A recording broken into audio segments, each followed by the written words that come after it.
Sorry. Sorry.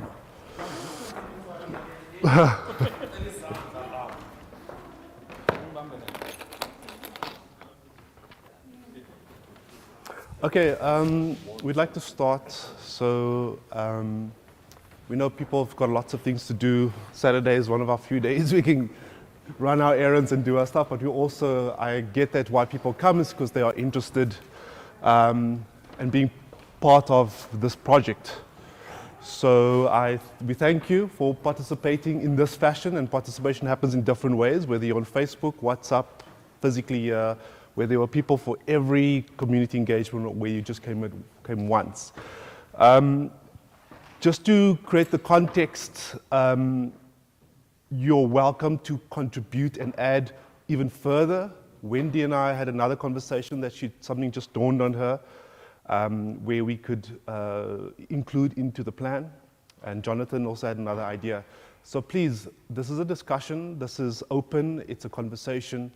And everybody here, including the councillor, is open to ideas and suggestions, and we are all here to obviously work together. So that framing the context, just to orientate you a little bit, so we have all the posters over here that we've been working on so far.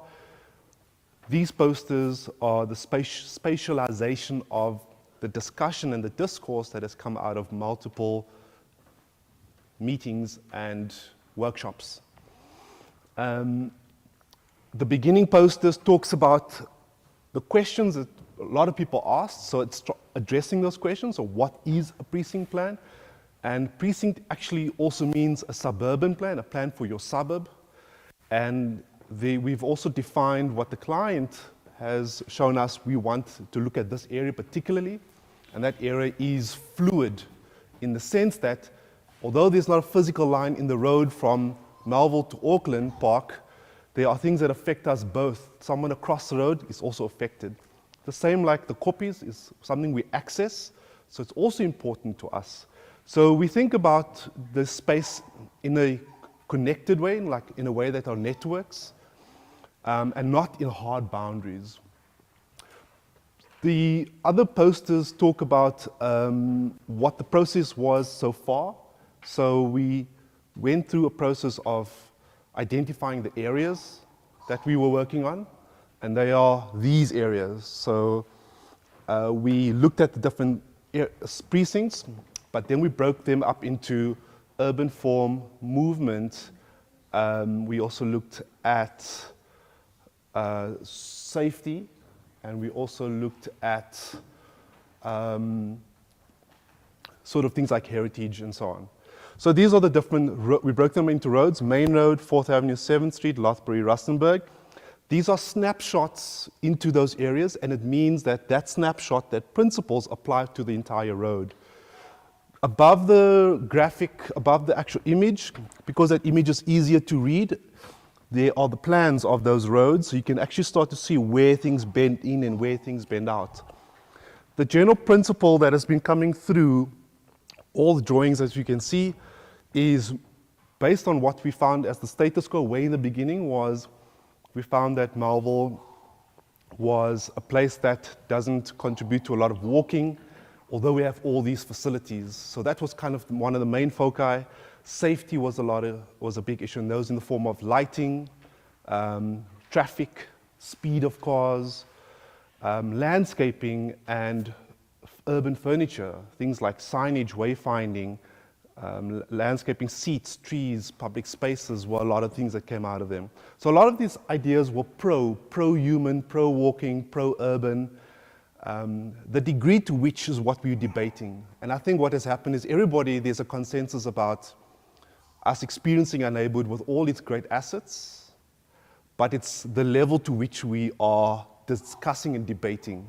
No one ever came across and said, I don't want this completely, or no one said, I want something completely crazy. Somehow we funneled ourselves into some form of consensus. And then the last poster talks about certain things that cannot really be spatialized at the moment. And things like, what do we do with people who don't have a home, like the homeless people that are sleeping on Main Road?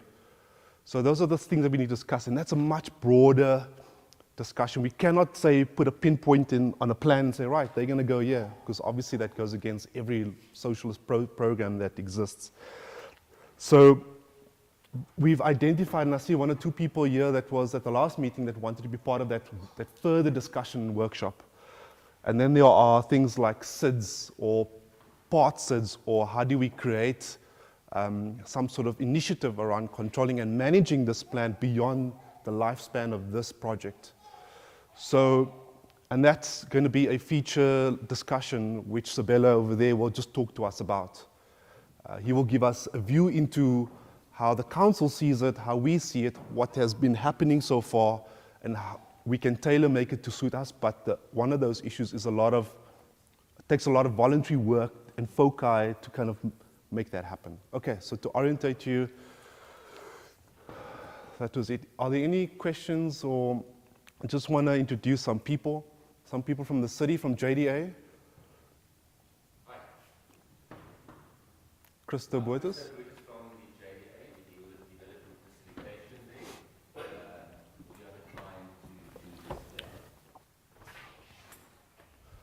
Rolly?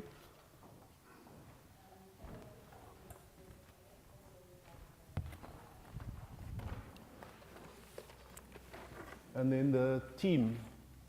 Some of the people from the team, can you just, Sabelo, Riva, say your name and where you're from?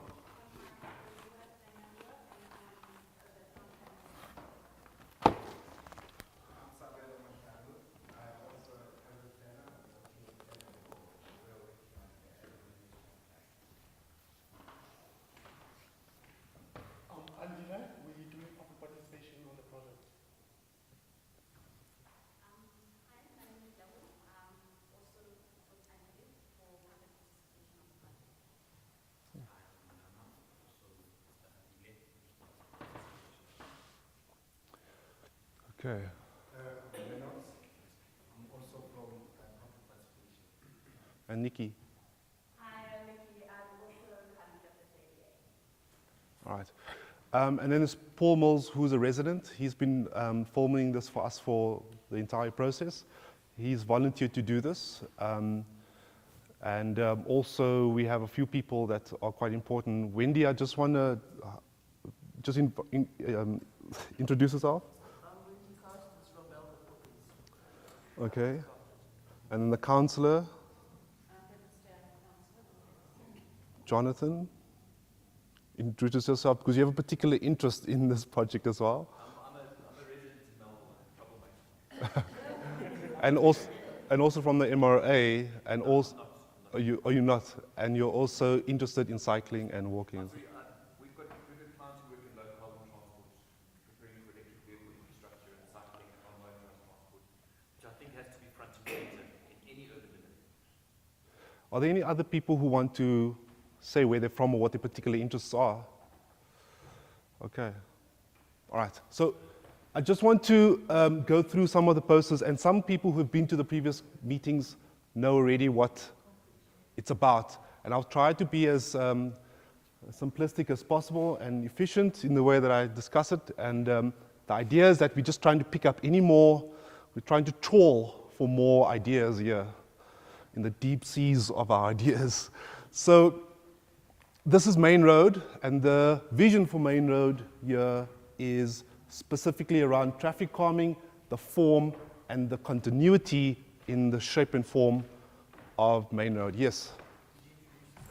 Sorry. Okay, so my name is Denver Hendricks.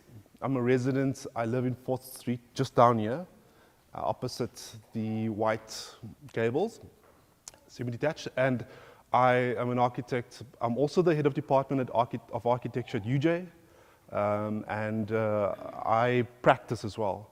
And this project, when it came about, we tendered for it because I really was interested in that dialogue between being passionate about something and making that same change, as opposed to people who are outsiders who don't really get that embodied experience about that everydayness, that you know what the nuances of change could be. So Main Road is really high-speed through route up to Randburg from the universities and the city. And the idea is to look at the landform, its continuity, the safety and the cleanliness of it. And what we discussed and what we found out was there are certain components which we can control and certain things that we can't control. The things that we can control in the plan, and just let me contextualize this entire process. So what you see here is a plan for the future, and this is potentially implementable. The way the city looks at this is that they look at our suburb and say, do you have a plan? And can your ward councillor lobby for funds, capex funds, against the plan? If you don't have a plan, then the city and the council has got nothing to apply funds for. So we are unique in Melville in the sense that we are one of the few people that actually don't have a precinct plan. We had one 4 or 5 years ago, but every 5 years you also need to relook at your plan because things change, communities change and ideas change, technology changes. At the same time, there are a lot of mobile neighborhoods that have got their own money, that have done their own precinct plans, and they are funding themselves. In this case, the city's saying to us, we will fund a facilitation group, which is this, to find the plan, and you've got a very active ward councillor that can help you implement it over a period of time. Okay. So the things that are in control is the way we can shape this space. So it is the physical environment.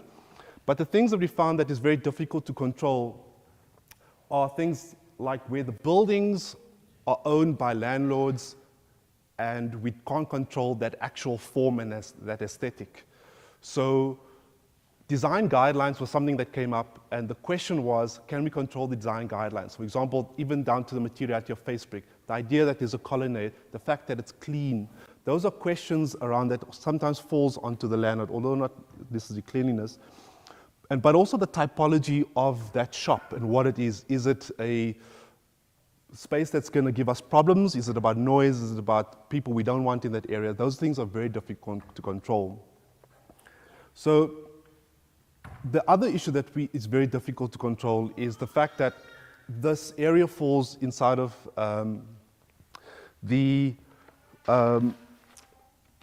Corridors of Freedom area, and there's a higher density plan for this area, up to 6 stories. And the city is very pro high roads, main roads need to be able to absorb those kind of activities so that the neighborhoods can also be able to be quieter spaces for families.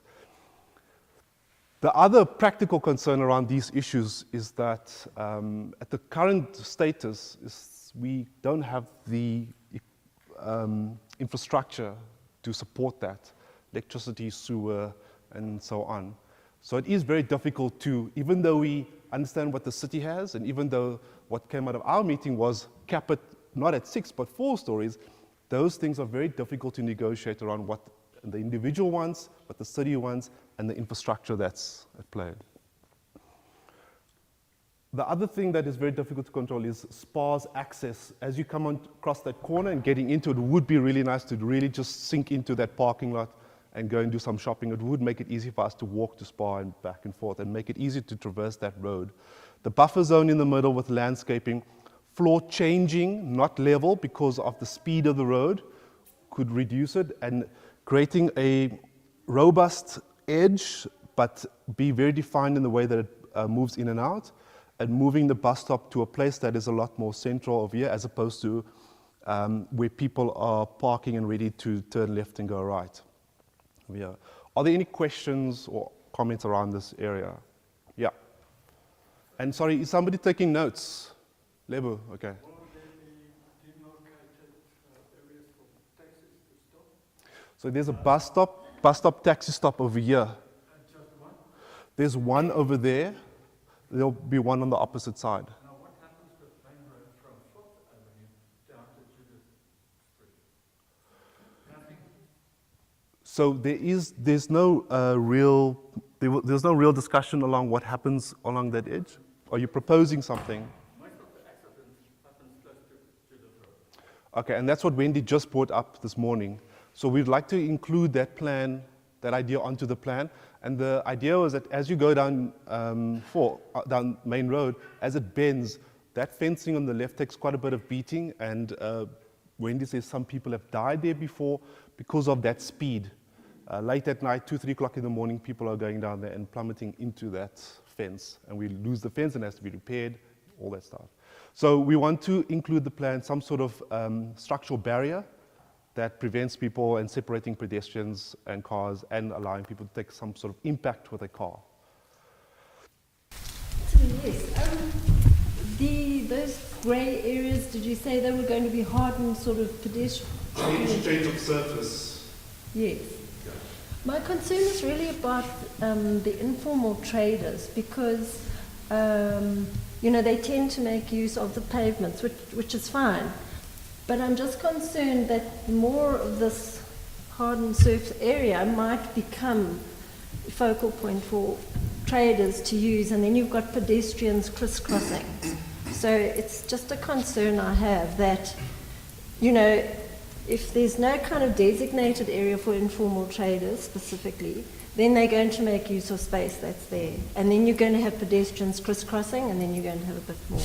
So now, concern of that. your comment is valid, and I'd like to hear from everyone else, but what it does trigger is bylaws and maintaining those bylaws. So ideally in the city, what they do is they create painted spaces and designated spaces, and you're supposed to sit within inside of that. But then we need to maintain that, and the failure of that becomes the problem then. Comments? I saw a hand.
Melville as a precinct, it just would be useful to know what's the other side of that. We've mentioned Campus Square, but that's not in this precinct, is it? So what's the other end and surround? Because we can come up with wonderful plans of what we're doing, but what's the other side of it? Have they? I know Brix has got a precinct plan, but and Campus Square, there's been all sort of contestation about the roundabout and stuff, and that silly thing they were going to build, but they're not going to now. So how does what we're doing in Main Road feed into that? Could you say? So the traffic study that's done as part of this deals with that as well. So if you go into the detail of the plan itself and the traffic study, that is being dealt with on a wider area than just Melville itself. I don't have all the detail with me, but you are welcome to have a look. It'd just be nice to see all these lovely plans, how they fit in with the next bit, because we've got boundaries. I think we explained last time where the boundaries were. What's the other side of, not just that one, but all the boundaries? So Auckland Park, Brixton, and a bit of Richmond, and a tiny little segment, this like the park, Frank Brown Park, they fall into two other precinct plans. So there's the Knowledge Precinct, Auckland Park, Brixton, so that's basically between the two UJ campuses, including the campuses, and then the Parktown Mill Park was a small bit of Parktown, but that's the Mill Park Precinct. So it'd be nice to and see they're available on the Corridors website. You can see the plans and everything is available there. And how this fits into that? Because I haven't seen these plans on the website. You said what they're on the Corridors website. Absolutely. If I may just, so there is a big plan. And we have the spatial development framework, and then we've got the strategic area framework. So the spatial development framework is for the whole city. The strategic area framework is for the corridor freedom area, and then there are regional spatial developments for every region. And that gives you a fairly high level detail of what needs to happen spatially and on different other areas. But it's the detail then that comes in, So as the council has mentioned, some of these areas do have detailed precinct plans. Melville is now coming in as well. But it is a process where hopefully one day we will have the whole city covered with precinct plans so that everybody knows what happens in their particular area. So the plans are available. It is on the Joburg website, joburg.org.za. You can look under the spatial development framework, and that'll give you an idea of what happens in the surrounding areas. There was a hand here. Sorry. Thanks. I'd just like to go back to your Main Road plan.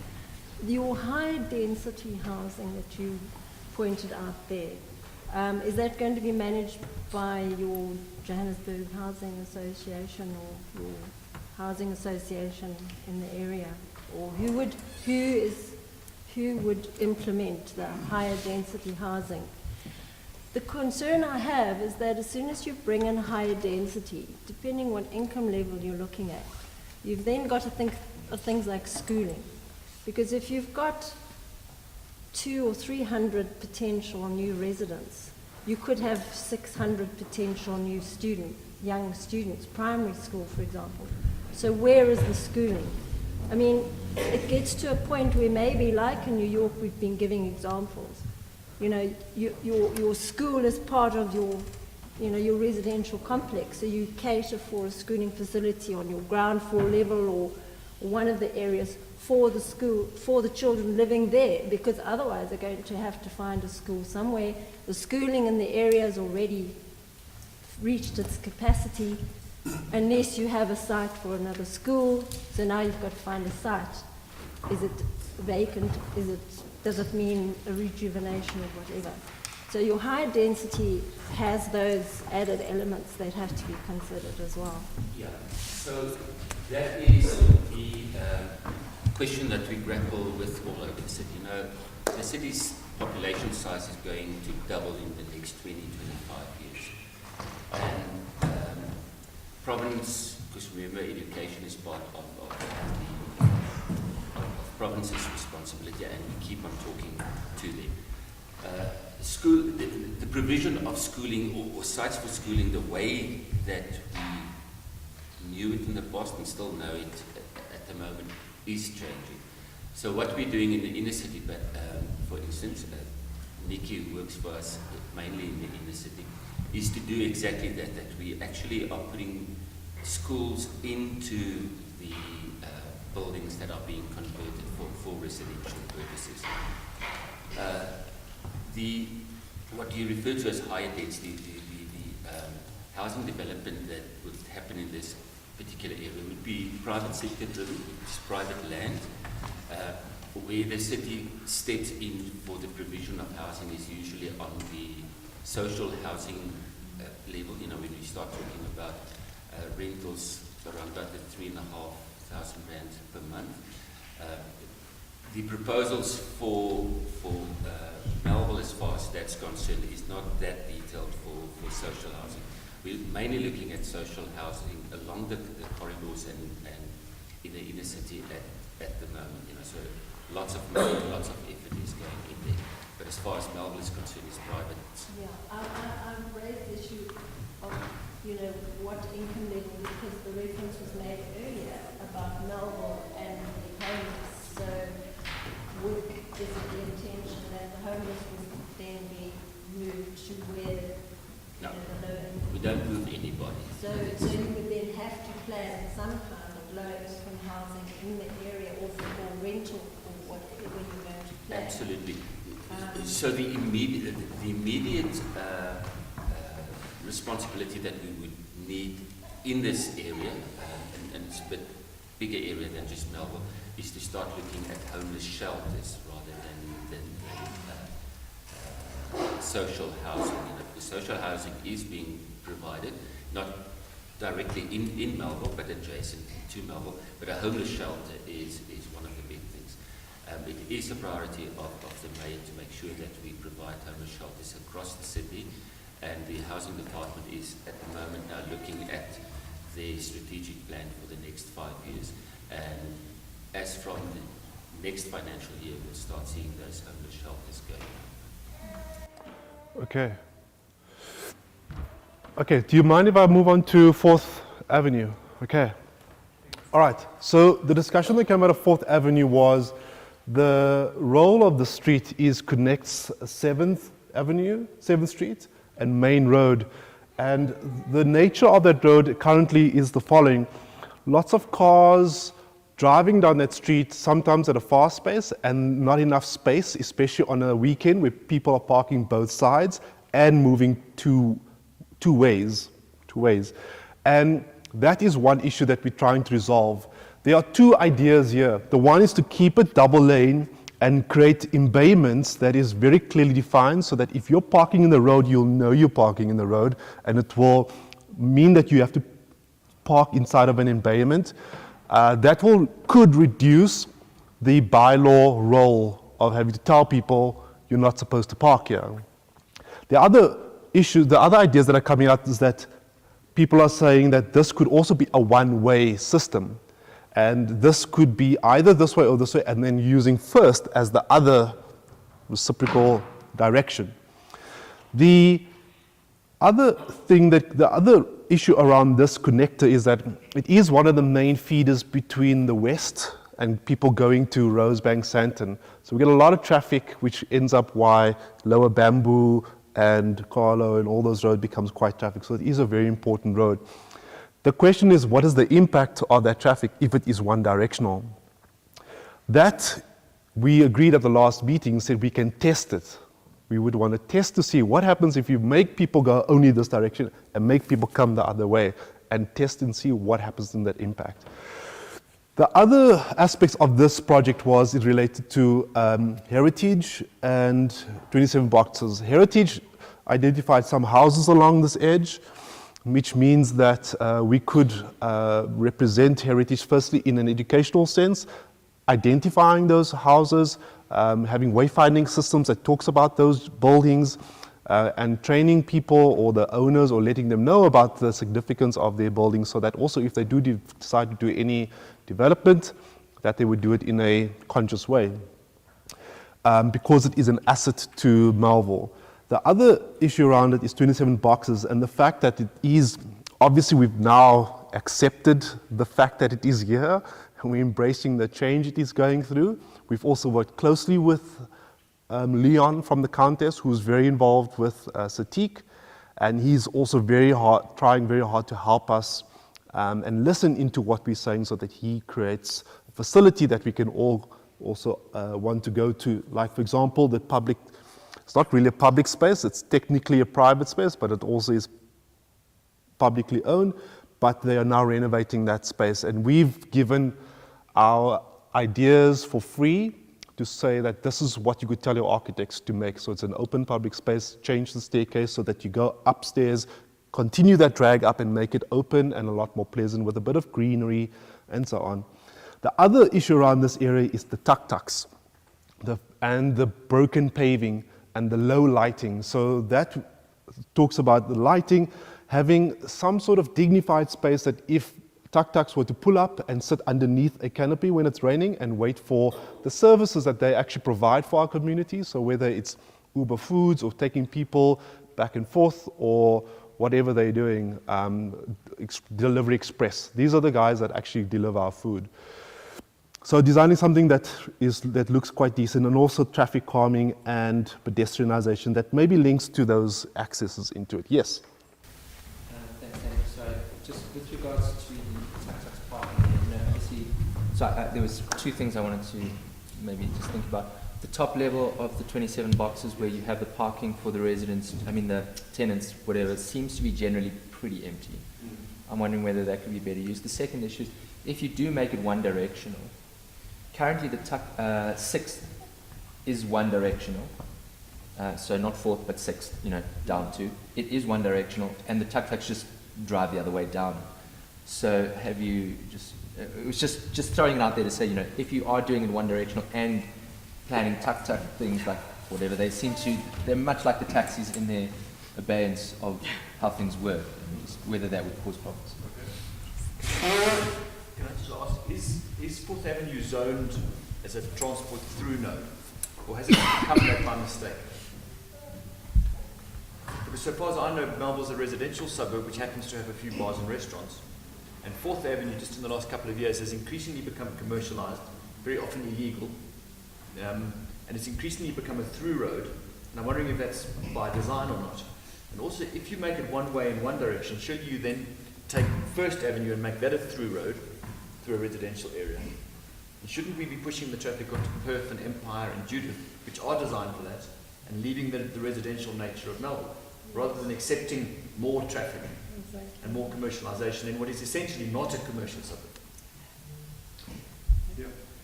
I think the reality is that for many years, Fourth Avenue has been a link between the east and west. That's certainly the route I've always used, and I've lived in the area for a long time. But I think the problem with making it a one-way road is you're going to increase the velocity of the traffic along that road.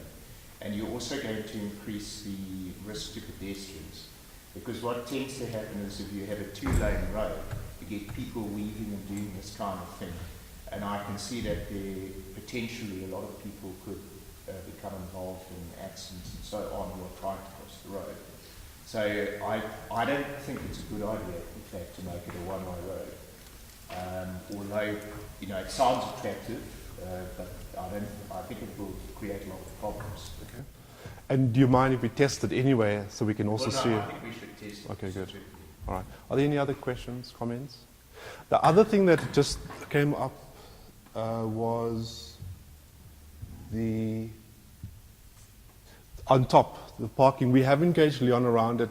I think for Leon getting involved with Satik and them having a very tight budget and trying to get the basics right first as a mall, as a shop, trying to make it more attractive, so they're getting clear glass, they're changing the doors that don't take up much space. So they're looking at psychology of attracting people, they're looking at painting, they're looking at the public space and attracting more people.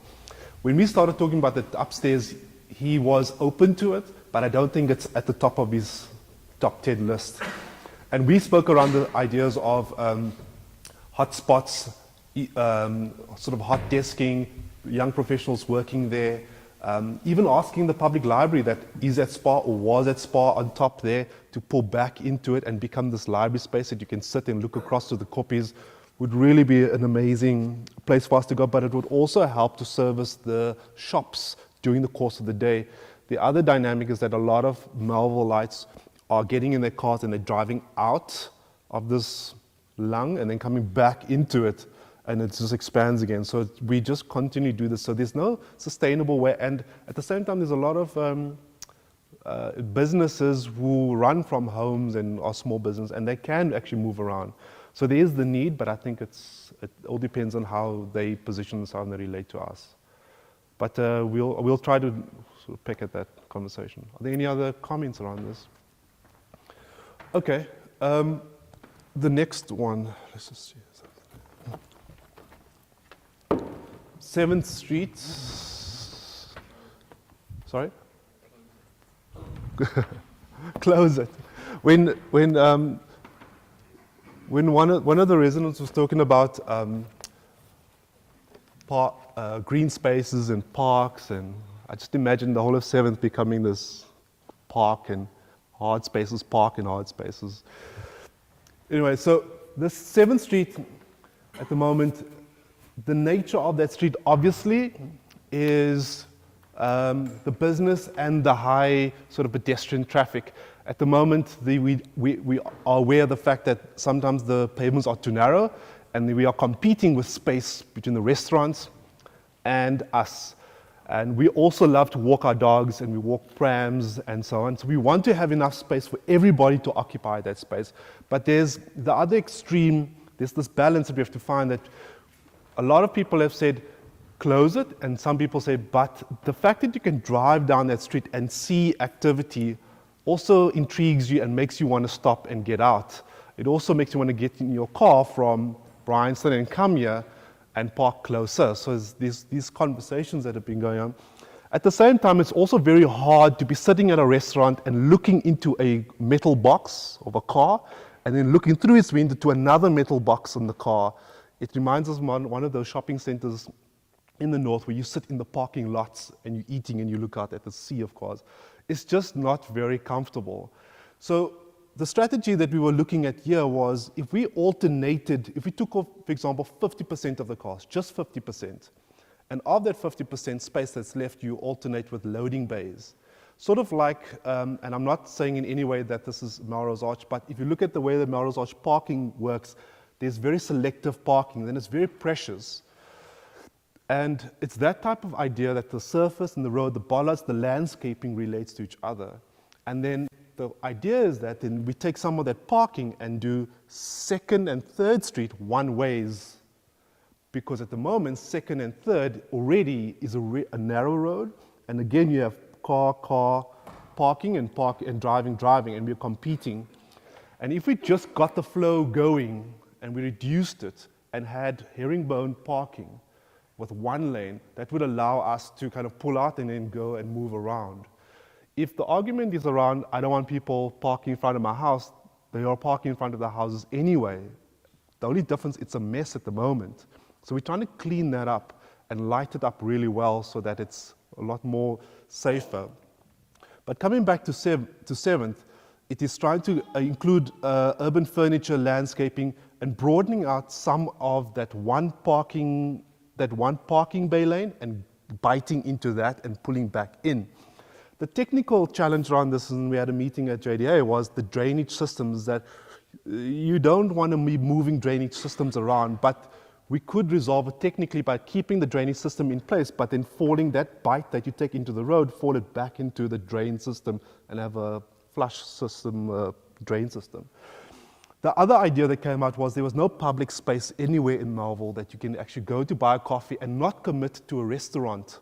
You always have to go and sit in a restaurant in a loud sounding place, but where can you sit under a tree or on a bench with your pram and your kids and just hang out for free or with a book? And we identified the end of 7th and 4th to be just this space, because this beyond is another space which the space B&B uses for their accessing into the garages, and Lucky Bean is right there.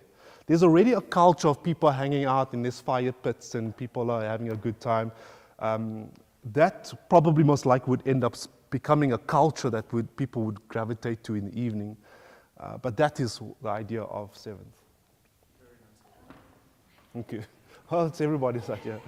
I actually live in Pietermaritzburg, but my son lives here, so, I take quite an interest in what goes on. Now, what happened in Pietermaritzburg is when they closed the main road, and they did a very similar concept, part access, and it's just an informal trading area now. And all the shops have actually, people don't, there's a reluctance to shop because it's just all informal trading.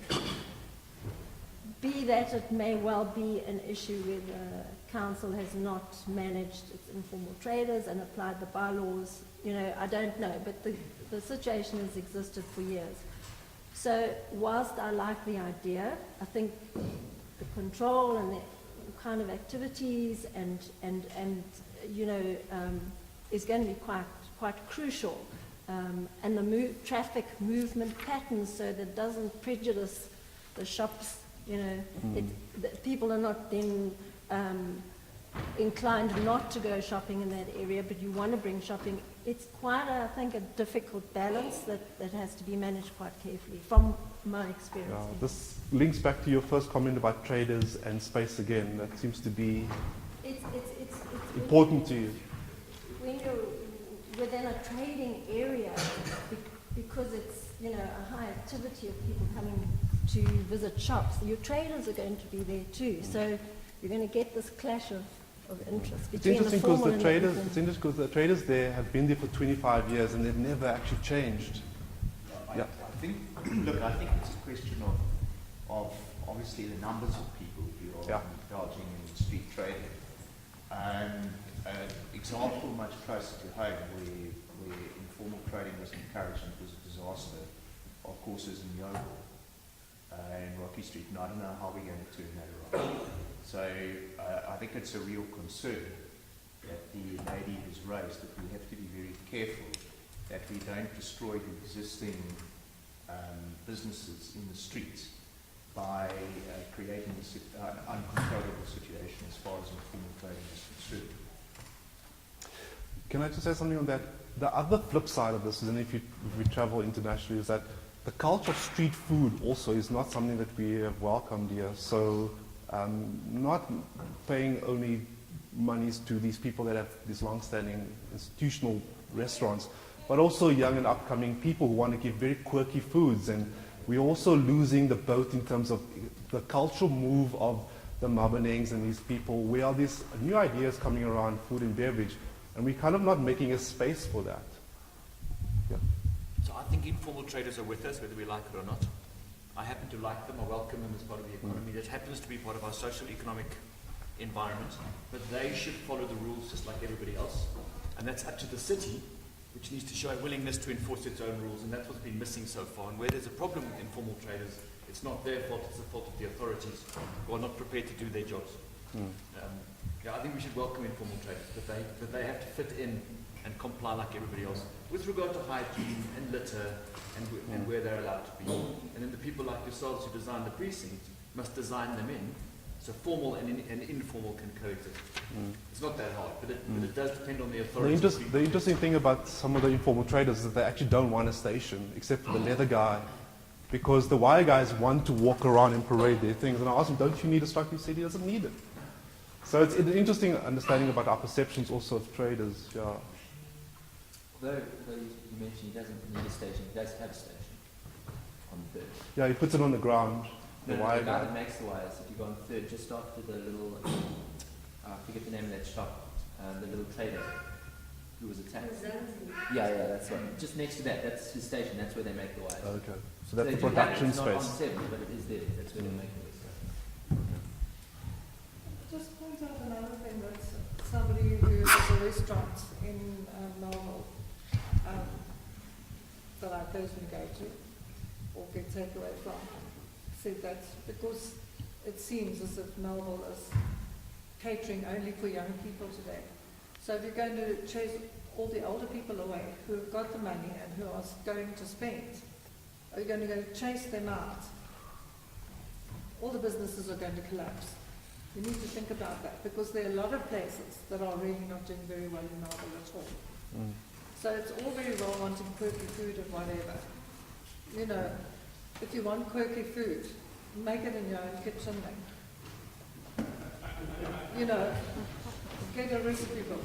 You know, the thing is, are we going to close down all the companies, the people who've been faithfully here for a long time, you know, bringing up their children, working here, and at that age, you know, we're only going to cater for young people.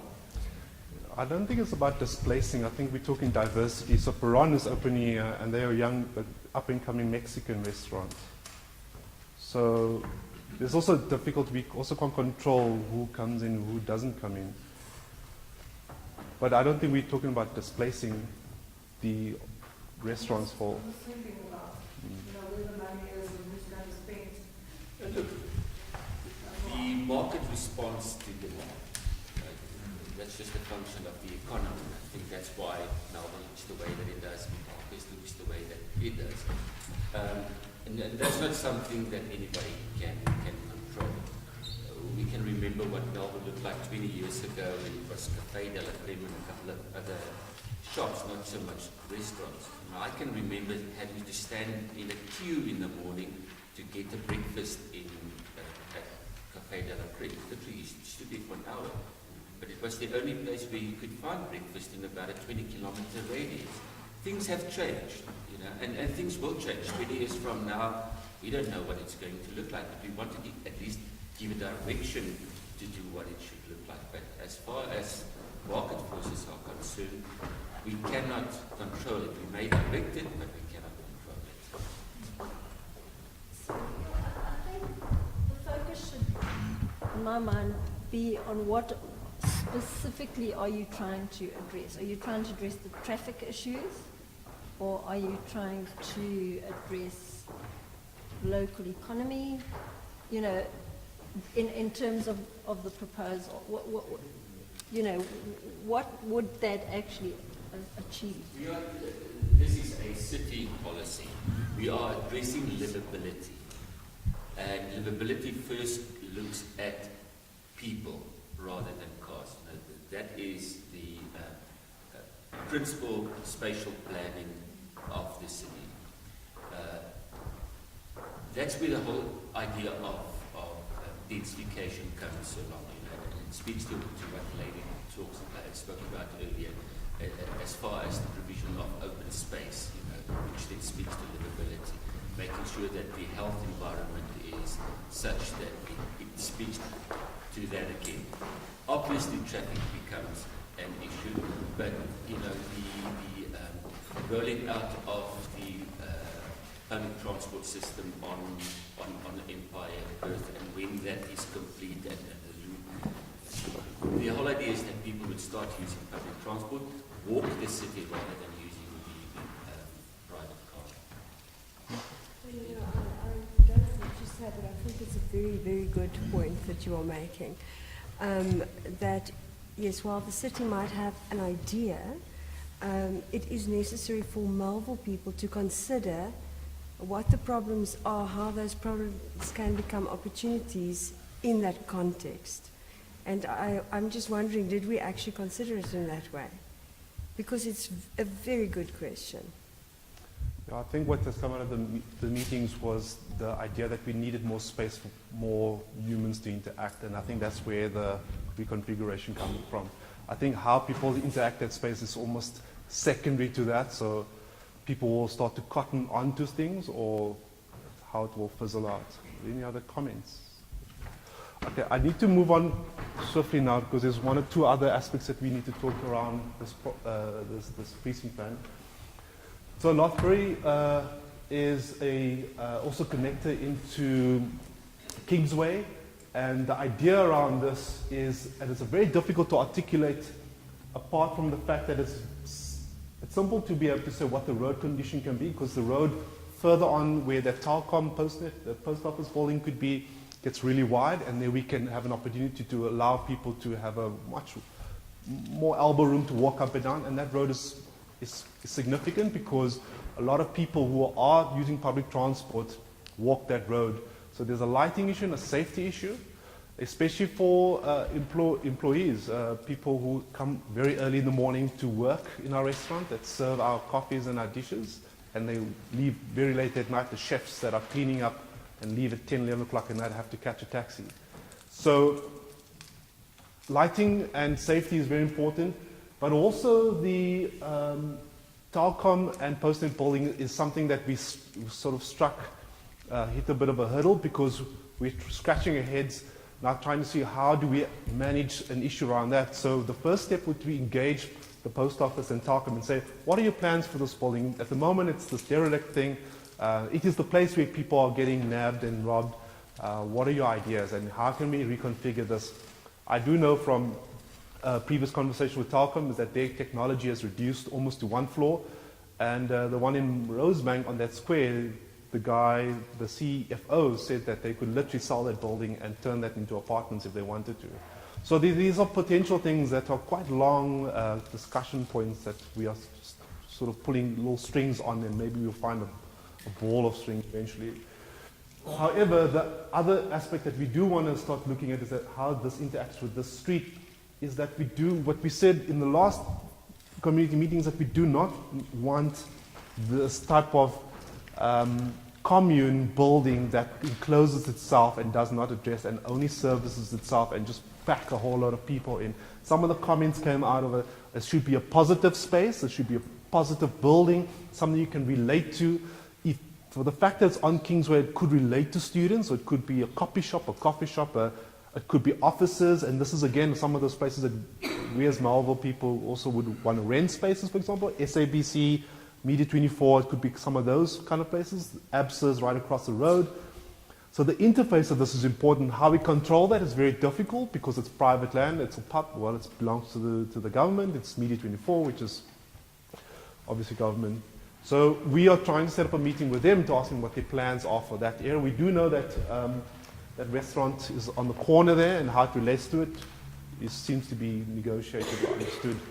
Are there any comments or questions around this?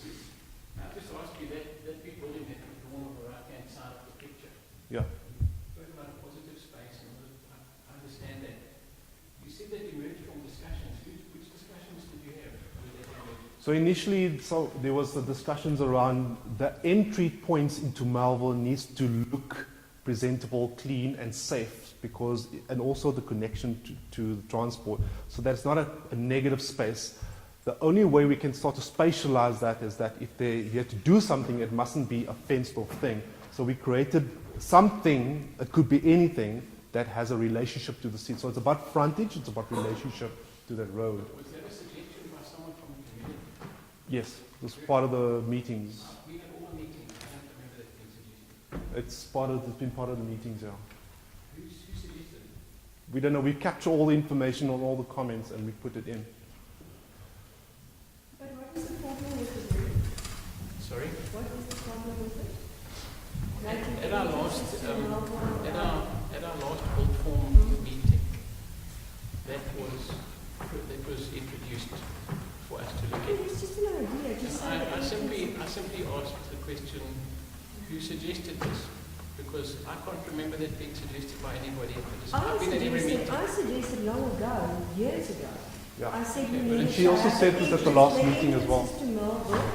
we're just talking about, I remember that, but we're just talking about this process and these discussions.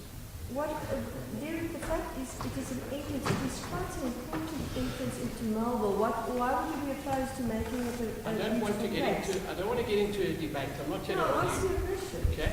I'm asking whether this process has been followed properly, whether the community have suggested this in this process Yes, I or have not. personally suggested it. I will stand up and be counted for that. Well, maybe my memory doesn't serve me very well. I don't remember anyone Well, suggesting it. maybe it doesn't, but I All right. suggested it. We've got another Yeah. question or comment there? Maybe just to add, because we're doing the documentation of the process. Yes. That issue was raised, not once, twice, but so many times. Maybe you really missed it, but it Can was. you please have the minutes of those meetings? We'll give it to you. We've been asking them for months for the minutes. I'd like to see all the minutes of all those meetings to see when it was suggested. Another question or comment over here? Just on that last week, they've added, with the pedestrian crossing laws, they've now made it a raised pedestrian crossing. Like a sleeping policeman pedestrian crossing. And I've found that that's really changed. Walking along there, cars are much slower, and it is actually a much nicer place to cross. So I think that worked well. If we're thinking about other ways to introduce traffic calming measures, I mean, that's very, very simple. And in my experience, it seems to have worked well. So just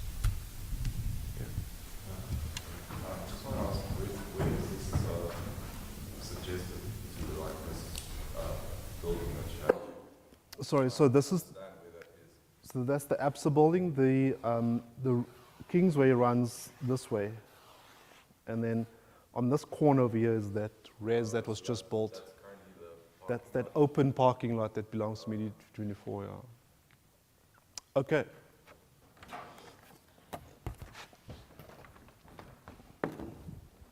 All right, Rustenburg Road below Bamboo was one of the last precincts that we looked at. And different to all the other precincts, this has a very different role and a different purpose, and it's around recreation and leisure.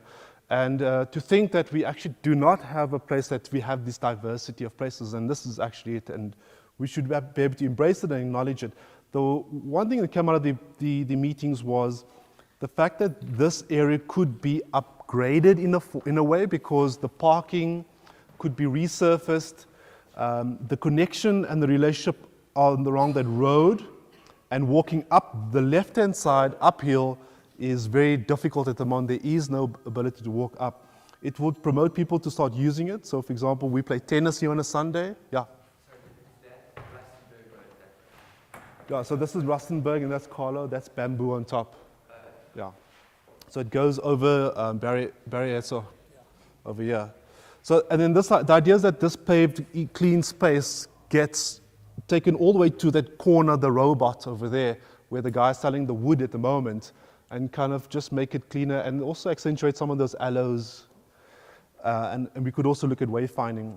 Creating some sort of defined entrance, something that says sports center or sports facility, that you can also, if it needs to be controlled, it can be locked by whoever. At the moment, the council has said there is no lease for this area, so no one is really controlling this.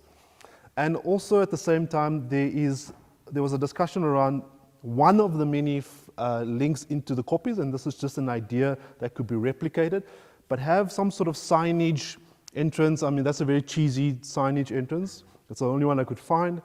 But something that's an entrance that also has a gate, something that's paved where you can have a seat and then tie your shoelaces, and then you could take the walk.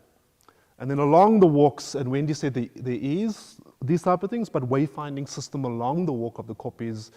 I now worked on a Robben Island project once where there was wayfinding systems, and they etched it onto slates. So they looked at the materiality of the signage, so they don't end up with perspexy things, but sort of things that it talks about also what you're looking at in the vistas, and talks about landmarks in the distance as a tourist attraction and as an attraction for us as well. So that was the idea of that area. Are there any questions or comments? Yeah. Did you have any, the bit at the bottom that's owned the CSIR land, have you had any discussions with them? Because that's quite, where it goes along Rustenburg Road, it's very dense and dark and not very welcoming. And also, I know from people who take their dogs for walks on the copies of that end, there's no provision for toilets, and lots of people passing by use the copies for a toilet. And it'd be great if CSIR could become, they could maybe on that bit, they could provide toilets. I don't want them in the copies, but in CSIR. And I didn't know whether you'd had any conversations with them, because that bit is very unwelcoming and unfriendly. Yeah. Yes. If I could echo that point as well, if we're talking about bringing a whole bunch of points together, the idea that when you enter Melville, you have this welcoming space that's nice and people. Main roads obviously fairly, almost like light industrial kind of look to it. Again, I know it's not supposed to be, but that's the kind of feel you get. And then obviously Kingsway, it's also very dense traffic. It's not the kind of place that I think of as welcome. This area, however, I do kind of get the feel, if you wanted to have this idea that you're welcomed into the suburb, this is the place where that would be very, where you could do that. And then having that coffee entrance, great idea, sorting out those fields that they're putting effort into saying, right, how do you make these fields space that yes, the point was, if we're talking about a welcoming space, I reckon this is, if we wanted to focus on something, maybe this is the space to do it. And you know this area well because you live in this section, right? I live, yeah, so in the... You live somewhere over here. Yeah, Yeah. that's it. And so, yeah, I do know that area very well, and it's also, because you've got the bridge there crossing over the strait, that is a very, very high usage, you know, with a lot of traffic goes on. So there's lots and lots of people that come in and out of Melville through that point. Over on this side. No. This side. Yeah, Yeah. mainly that. So, yeah, and the discussion that came up is how much more space can we have and can we sort out? Because it's very narrow.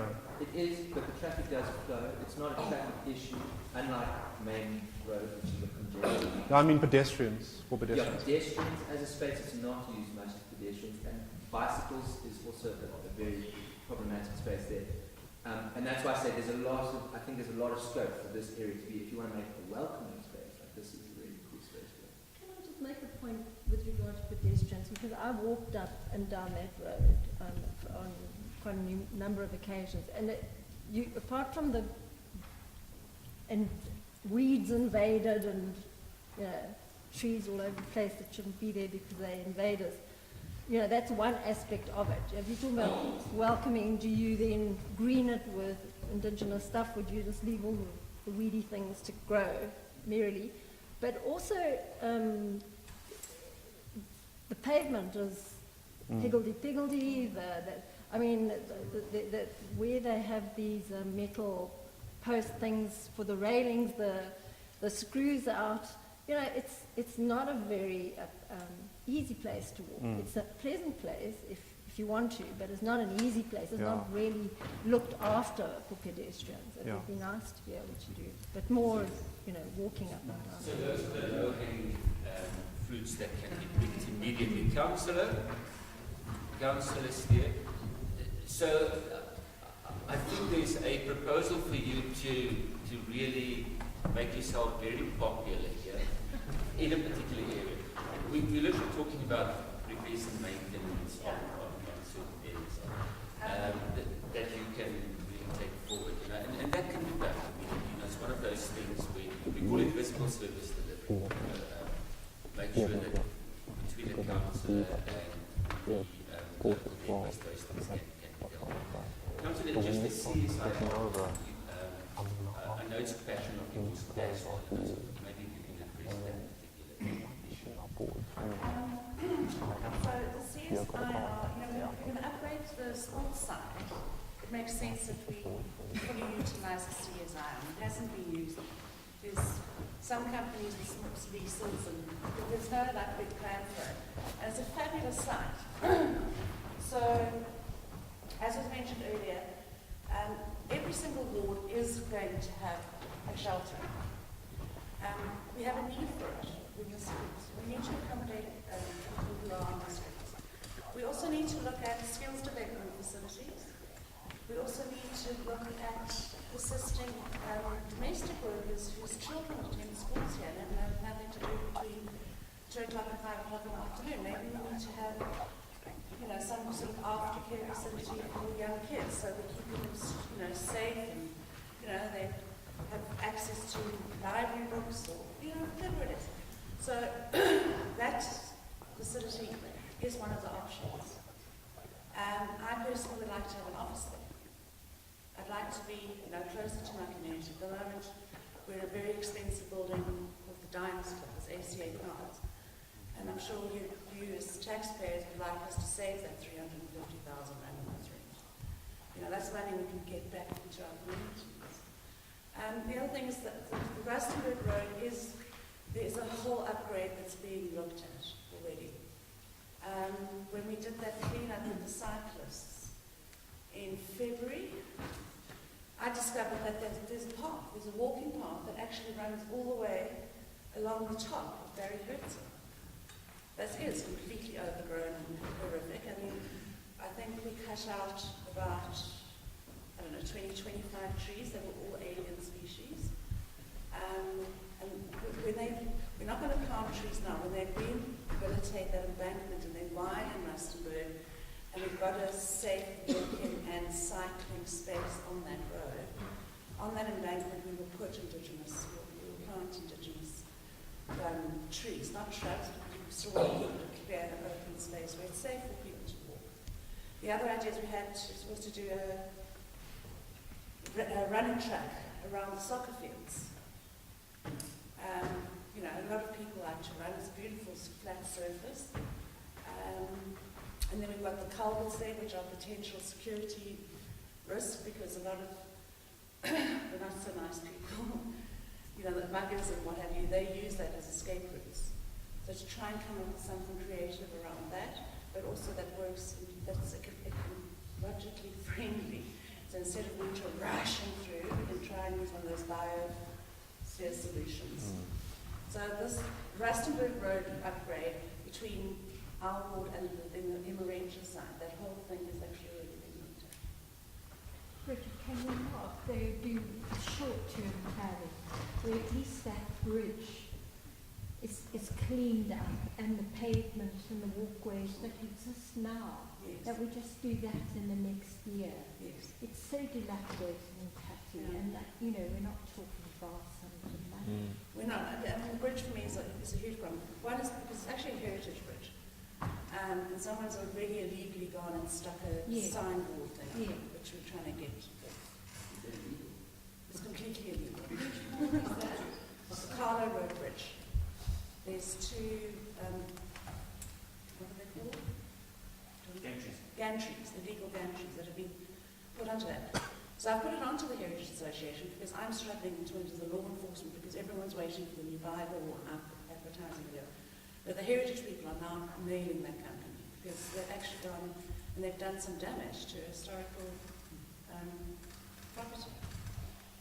So I'm going to say, on the CSI campus, I've worked there for the last 6 years as a tenant, so I know a little bit about it. And there is allegedly a plan. Nothing ever happens, but you need to speak to the Department of Science and Technology because that's a research facility. And it's been turned into a mining precinct. I've always thought it would make an excellent shelter, school, or community garden. But we need to be careful not to develop it because it's actually a very nice green space with a lot of beautiful trees and a very beautiful garden. But It has heritage value as well. But we were frequently the only tenants there. There were more gardeners than there were tenants. It was fantastic. That's the one thing. Just on low-hanging fruit. Low-hanging fruit is the one thing the city is really terrible at. We keep telling the city about this illegal gantry or about this or about that, but nothing ever happens. Bridget knows that. And finally, Daniel, I need to go, but can I make a suggestion? That you create an official record of what the precinct plan is saying and publish these things as downloadable PDFs and create a Q&A because a lot of people don't come to these meetings. And Paul, a lot of people, I hate to say it, a lot of people won't watch your videos. I think it's fantastic that there is the record. But a lot of people misunderstand what's going on. Social media is a passive-aggressive place of misinformation in many places. But in your interests and in ours, create an official record so people can, for once and for all, work out what's going on, because a lot of people don't know. So Lebu, you'll type that up, send it to us, and we'll put it on the Facebook, and we'll send it to MRA as well, and we'll put it on. People should be able to download these so they can see them. And email it to them as well, everybody that's here. Yes, Corey.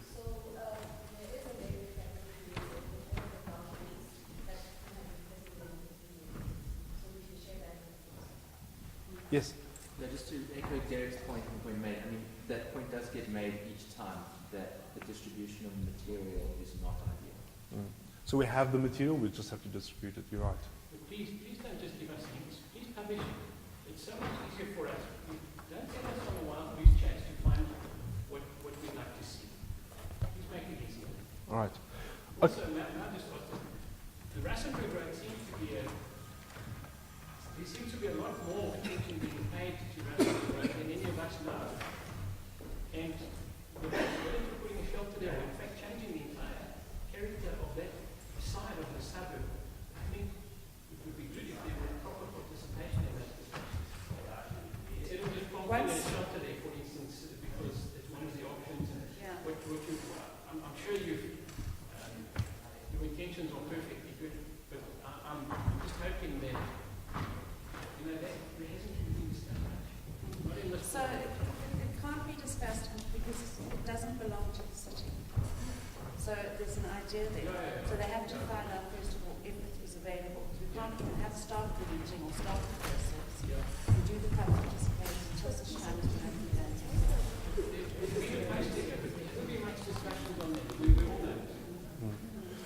Okay, so yeah. That movement of cloud, whatever the rest of things, you know, you're always wanting people that can, you know, help you in some area of interest. I'd be Okay. Would it be possible to have, you know, like you have those cleanups, and we do that section, for example, bringing the weed eaters and extension cords and cutters and paints? The mayor's got this new program. So the last Saturday of every month, we're asking every citizen to put on their gloves, grab a bag, clean outside your street, find a place that's a passion of yours, go and clean that space. So get 20 people together, get 10 people together, go off on your own. The bags will be collected the same day. And we're going to distribute the bags and the gloves via the Shell Garage and Caltex, or you can go to, you know, a municipal, a rec centre, whatever it is. So I will inform you of where you'll be able to get these gloves, and you can just inform me exactly where you've left your bags. And we're going to do this every month. It's something that the mayor saw in the one where it's a compulsory citizens' day, where every single person goes and cleans and cuts back hedges and cuts grass and mends fences. It's more than just picking up the litter. We actually separate it. And it's this whole thing like Krista referred to earlier about changing a mindset, changing a culture. You know, speeding is illegal, people still do it. Littering is actually illegal, but people still do it. And the sooner we start teaching our kids not to litter, the sooner we stop that. Okay. So are we proposing that we do that for the end of September, the last Saturday of September? Okay.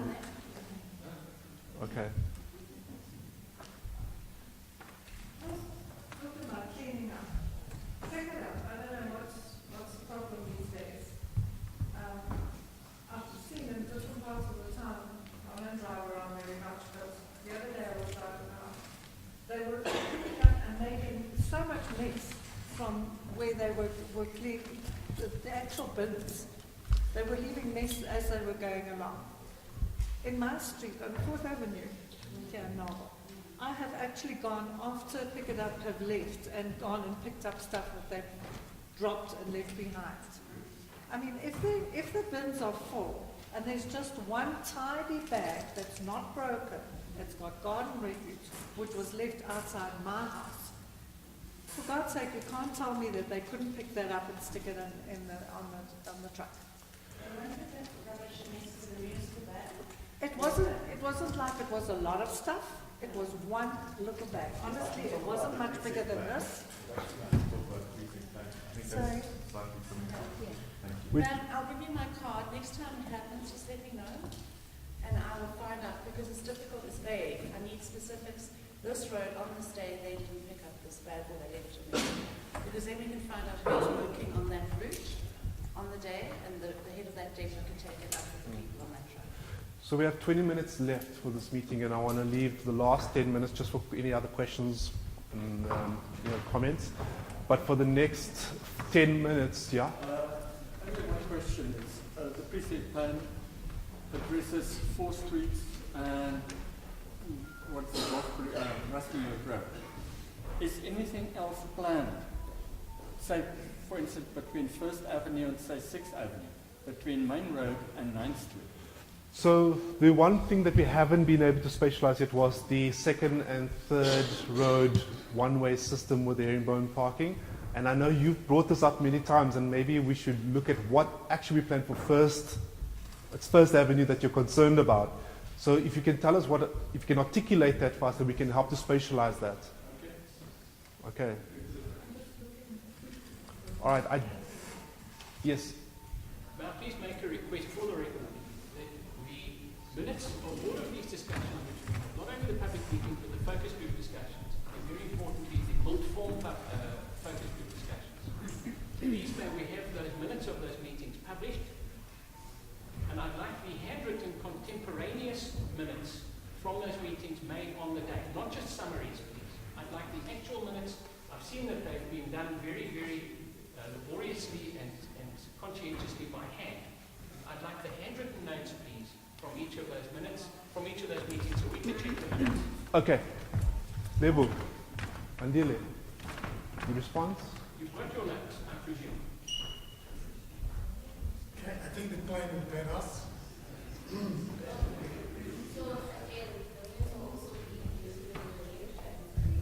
And we can also deliver them to Derek if you'd like.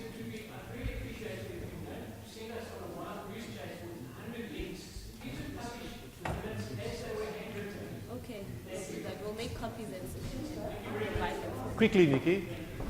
A weird question that actually is Yes. unrelated. Who is responsible? I mean, I take it it's the city, but you know, like the bottom part of, you know, Lothbury as you're coming to Melville, who made those benches with the little mosaics and stuff down there?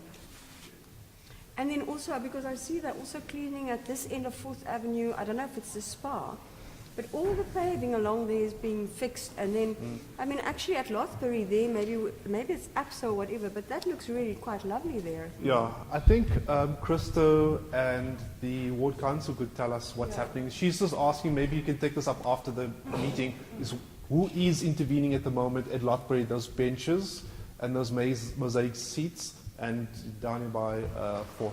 But let's take that offline. Okay, so we want to just give Sabelo sort of 10-15 minutes spotlight. He's going to present his experience of how to manage this, and then we want some feedback. We're going to try to keep it tight. It's now 10:42. Let's see if we can wrap this up in 10 minutes. Can you put the microphone on? Sure. Carry on. Okay. Just to introduce myself, my name is Sabelo Mahlanga, as I've indicated. Earlier, I am an urban planner, and I'm also working in the project under the urban management aspect of it. Carry on. I'll follow this. Carry on. So, from the beginning of the project, we engaged, been involved in doing the status quo analysis of the area, and just trying to figure out, in terms of urban management, what are the key things that we needed to look at. So part of the studies that we did was we went to the entire precinct and collected some key data relating to urban management aspects, and we framed that around 5 frameworks. One was focusing on the build form, focusing on issues of safety and security, focusing on the issue of informal trading within the precinct, and also looking at other elements such as the state of infrastructure within the precinct. So we were able to gather some data which we've shown in the status quo report. You can see some of the maps there that deal with that, but some of the most critical issues were around institutional arrangements within the precinct. Who is managing what are their key responsibilities, and what are the key things that they are mostly focusing on. So maybe for people who sort of want to understand urban management in a greater extent, is really a new or innovative way in which the city is partnering with stakeholders and communities to address some of the things that affect their day-to-day livelihood and experience of their spaces. So in the city of Johannesburg, for example, CIDs, or what is called CIDs, city improvement districts, have become most common structures of urban management, with about 26 CIDs around the city, which help manage certain precincts, such as the fashion district in town, Bramfontein, and so forth. So the city has set up an urban management office within the development planning directorate that's meant to work with those bodies. So part of the things that we've been finding from the focus groups and also through the studies that we've done were that there were a lot of issues within the precinct that needed to be addressed as far as urban management was concerned.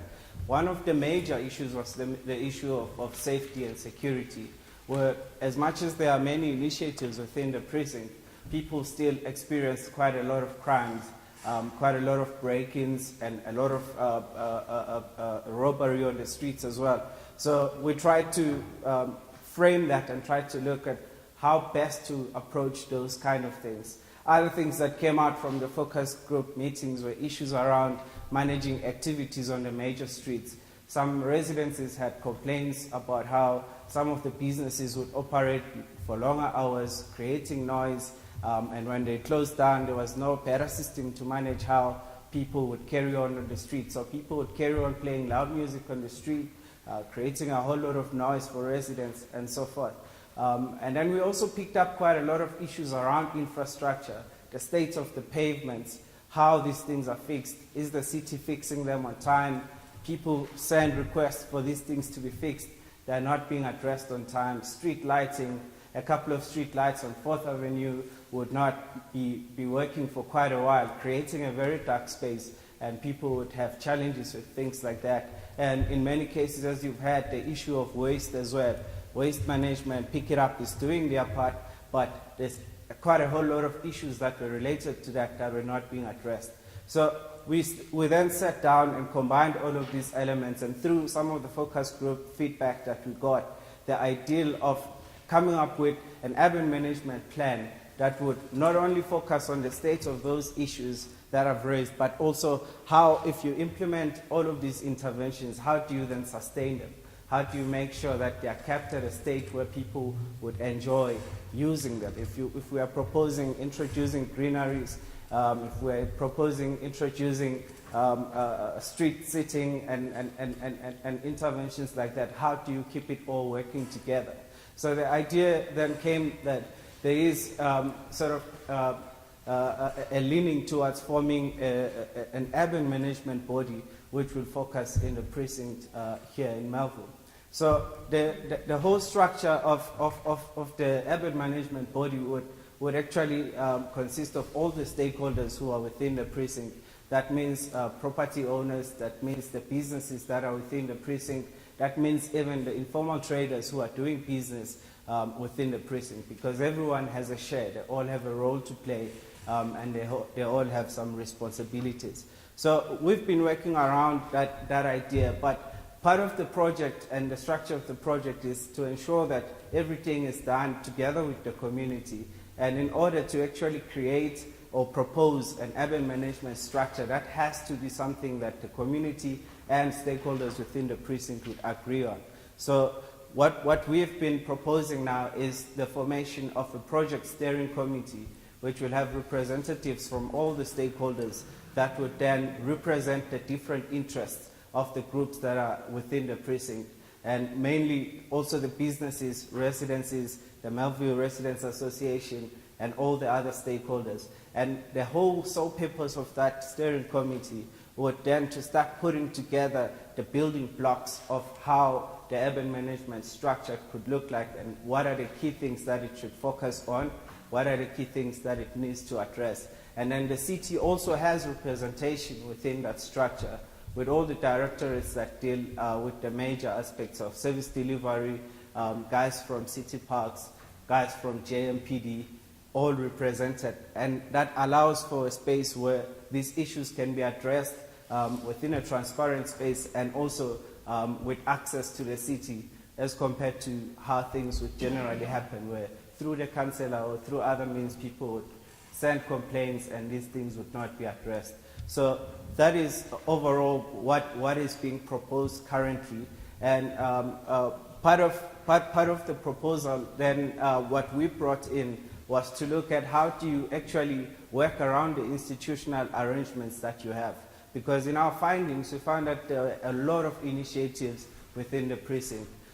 Initiatives from the Melville Security Initiative, also some initiatives from the MRA, and also the businesses themselves were having some of their own initiatives, but they were all working separately, if you like, and not actually putting their resources together to try and see how to improve urban management within the precinct. So through some of the interviews that we had with the businesses, we were able to find out what are the key issues that they were facing, and most of those issues were addressed through the interventions that are brought up from the urban design guidelines.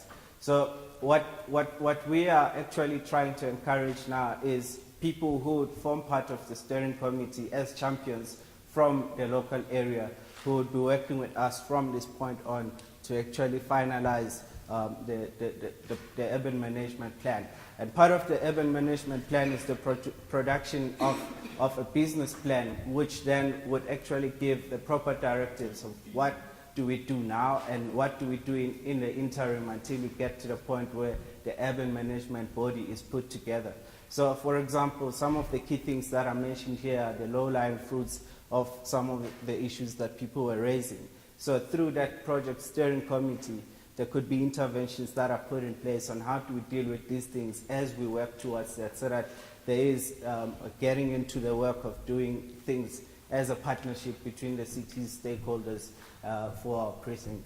Okay, then maybe, I guess, questions are, what does it entail and what does it take for us? Because if one does decide to do and be on this thing, what are you signing up for? Are you signing up for every night meeting? Or, like, I think these are the kind of questions that perhaps you could just very quickly tell us. Yeah. Overrules and spirits. Sorry? Overrules and spirits. And what? So, what does it entail? So there is, so when one comes into the project steering committee, there is terms of reference that actually gives guidance on when meetings will be done, how that steering committee would meet, and the representation thereof. So that document is in a draft form as we speak, but that is what would actually bind everyone who will be part of the steering committee in terms of being involved in the activities around the urban management.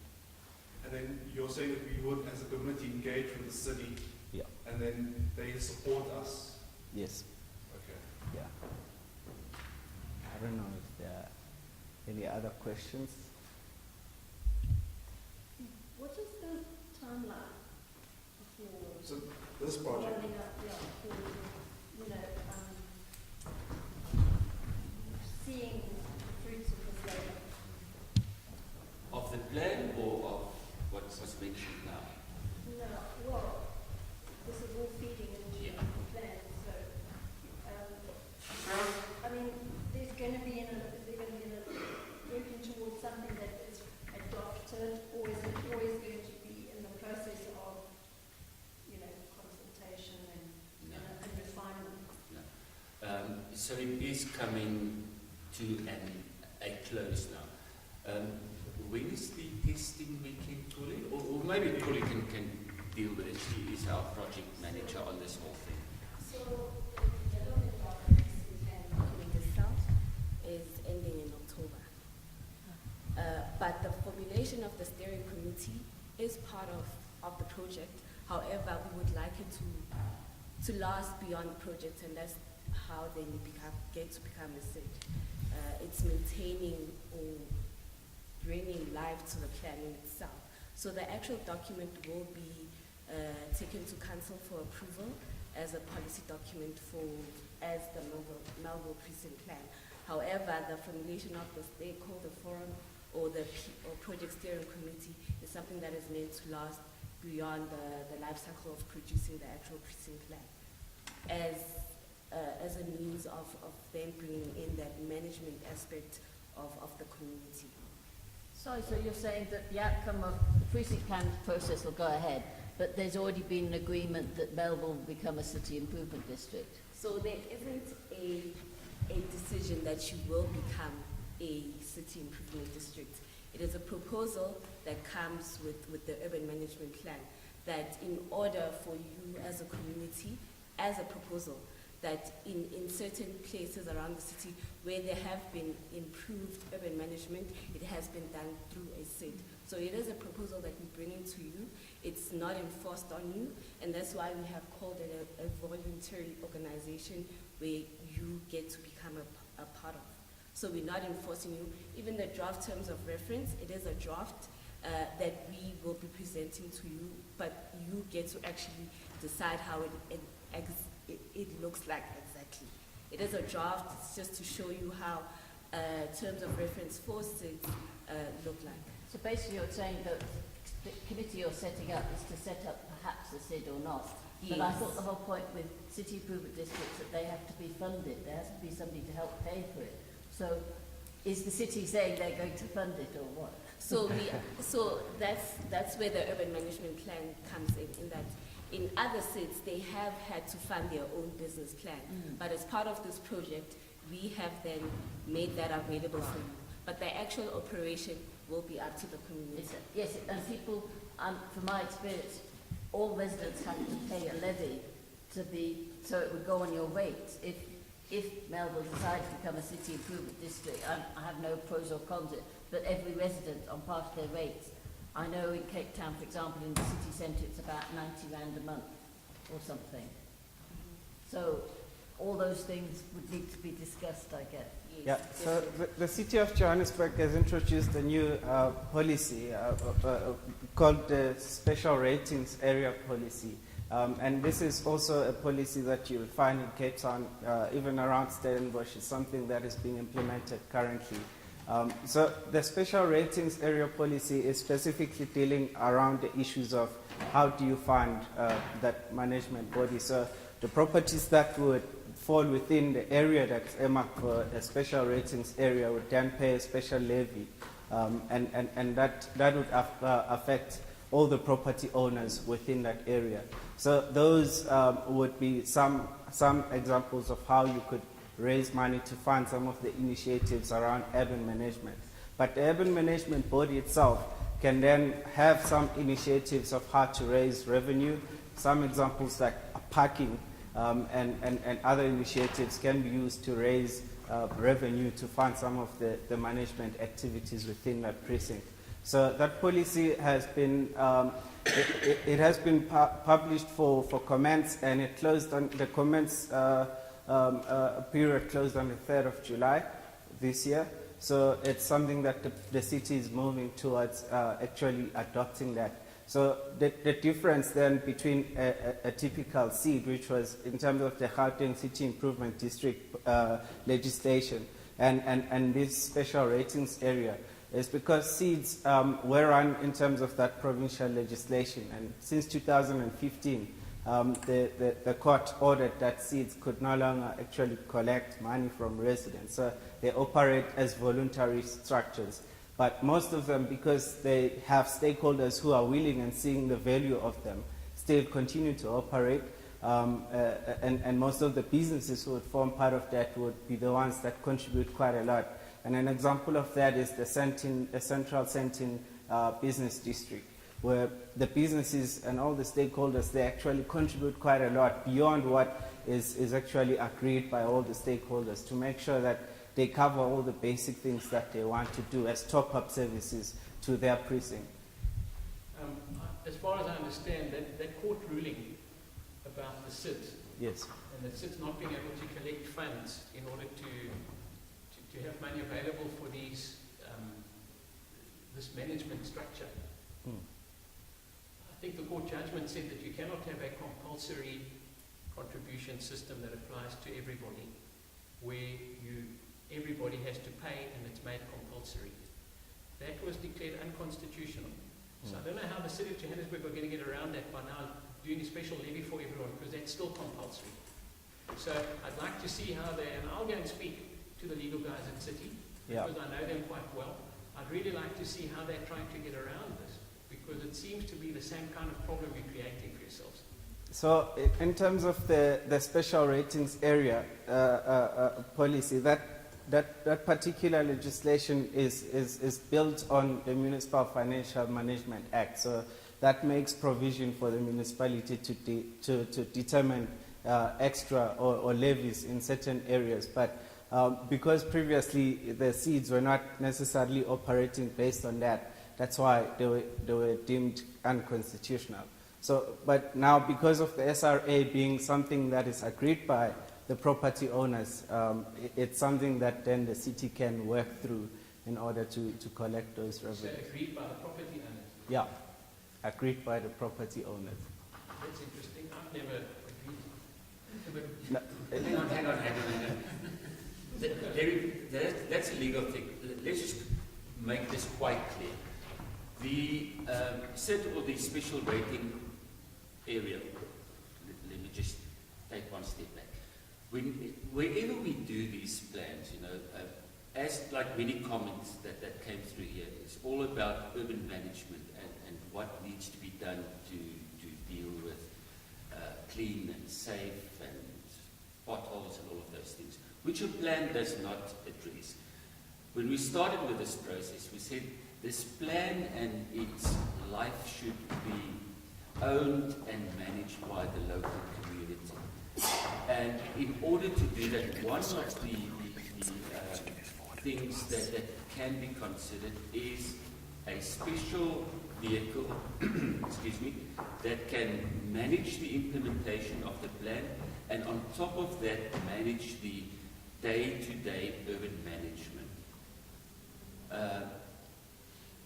What we referred to earlier, Polly referred to earlier, is that many or all the SIDS up to now, the city improvement districts, and in terms of the new legislation, it's always a voluntary thing coming from a community. And then what legislation requires from that community is to draw up a business plan, draw up an operations plan, draw up the budget, submit it to council for approval, and that costs money. How much does that usually cost? 150,000 rand, just to get to that point, and then council has not even approved it.